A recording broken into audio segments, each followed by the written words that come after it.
Itu pun air besar, musim hujan. Angin, gelombang besar. Gelombang, tebak, itu mbak. Lompat, jadi terjun dia. Pecah itu pun. Saya tengok sudah di tepi. Sudah terbalik semua, hancur. Banyak yang meninggal.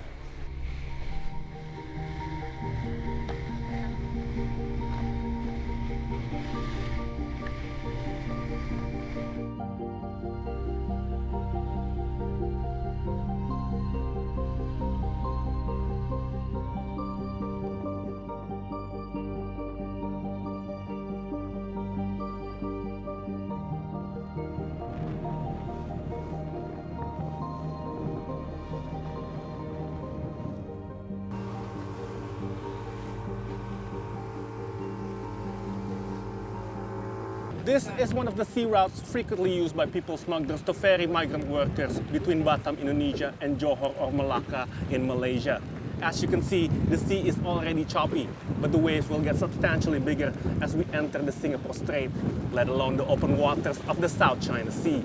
For these migrant workers, trips like this are considerably riskier because of overcapacity and the fact that these people smugglers like to operate under the cover of darkness when incoming waves are hard to see.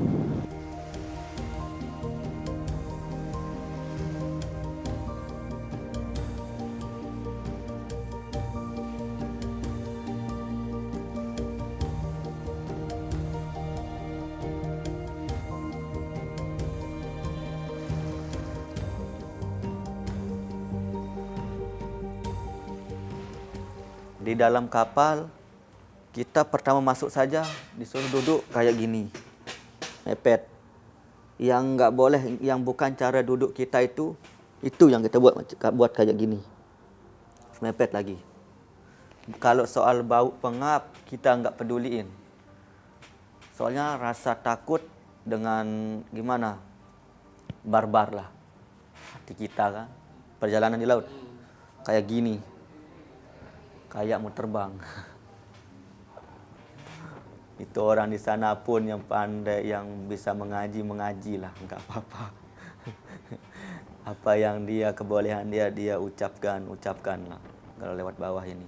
Soalnya ada kejadian juga kan, banyak lah. Kalau cerita itu kejadiannya itu banyak kita dengar. Kalau mungkin ini sudah jalan yang Tuhan bagi dan umur pendek saya terima dengan ikhlas, saya bilang kan. Ya Allah, udah saya selamat sampai tujuan itu saja. Tapi alhamdulillah selamat.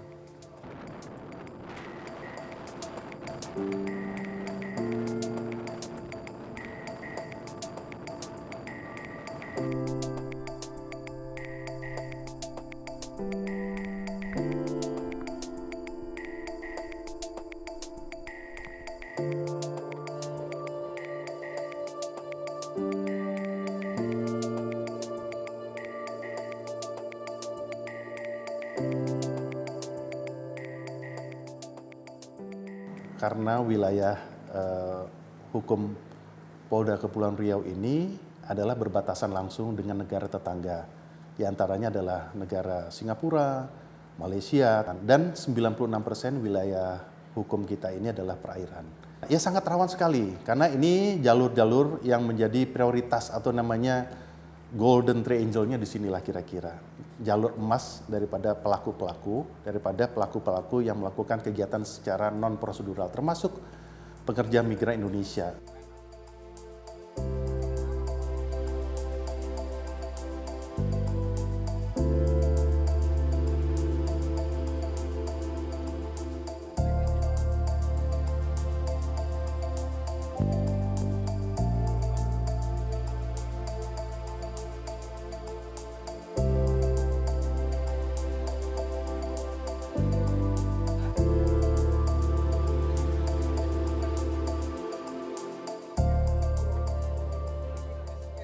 Kalau orang legal itu kan nggak bisa apa-apa, nggak berani apa-apa.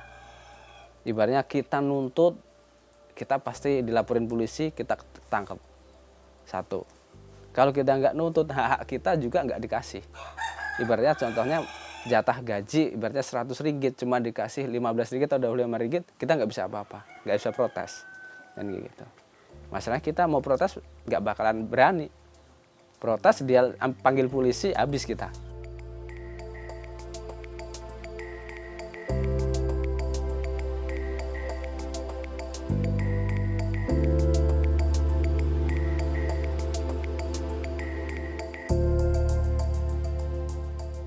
Siklus ini kadang-kadang yang sudah dikembalikan banyak juga, nanti kembali lagi lewat jalur belakang.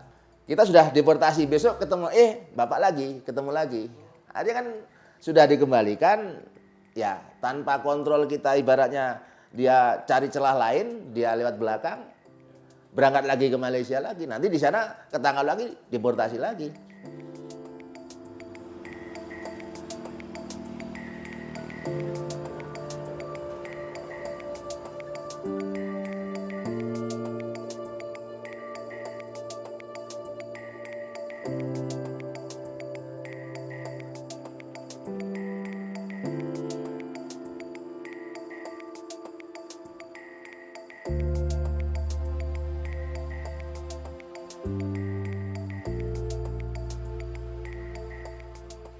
Ada alasan-alasan seperti itu adalah alasan-alasan yang paling sering diungkapkan oleh mereka. Kalau misalkan dokumen, kita tahu sendiri ya, kalau misalkan berdokumen terus jelas melalui BP2MI penempatannya, terus ada balai latihan kerjanya, terus kemudian juga harus ada syarat-syarat untuk membuat dokumen itu sendiri. Itu kan menurut mereka proses yang sangat lama kan untuk untuk mereka. Sementara kerjaan di negara penempatan itu sudah menunggu, misalkan memudahkan si pemberi kerja, karena kan tidak harus mengontak badan-badan resmi di Indonesia, misalkan PJTKI atau misalkan BP2MI. Ya kalau misalkan mereka datang bisa langsung dipekerjakan di perkebunannya mereka, itu tanpa harus membayar apapun. Ya bayarnya adalah misalkan membayar saat dia diselundupkan aja gitu kan. Maksudnya tidak ada penyelundupan manusia kalau tidak ada permintaan.